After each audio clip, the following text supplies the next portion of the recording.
Hi friends, I wanted to share an update that I've done with my binding router tower. I've made it a dual system. It's based on Tom Rebecki's binding tower that doesn't take up much room, and it does a really great job of keeping the cutting edge of the router running parallel to the side of the instrument.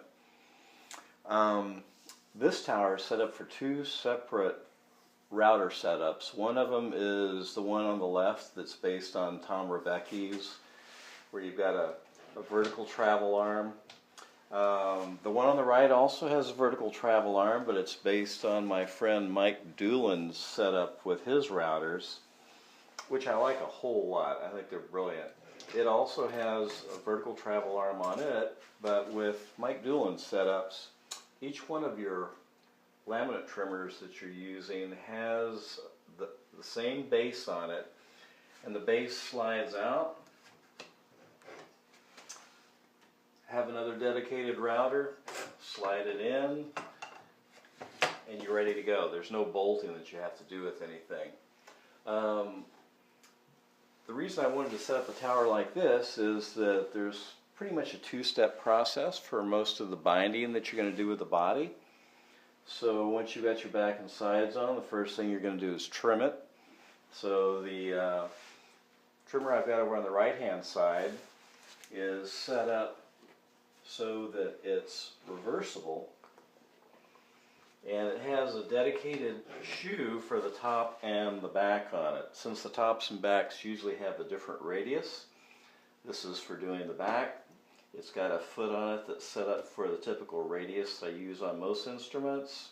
When I'm trimming the top, then I turn it around, and this section of the foot is set up for the radius that I would normally have on the top of an instrument.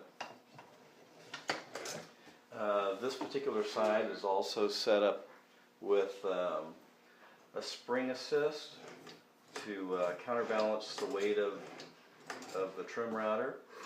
We'll be mounting one on the other side for this other router. When I'm ready to start doing routing for binding and purfling, then I can turn the instrument around. This particular router setup is bolted on, and it is set up so that it uses various bearings along with the cutter to give me exact cutting depths for binding and purfling.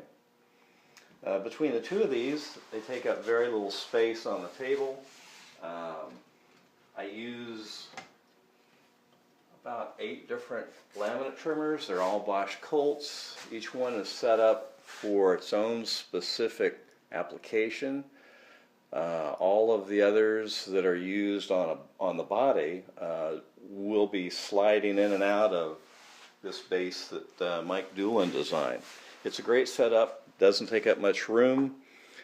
Most of the parts for this came from Rockler, so you can order them online. A few of the others you would need to fabricate out of some angle aluminum, but it's not a difficult setup to produce, and it works great.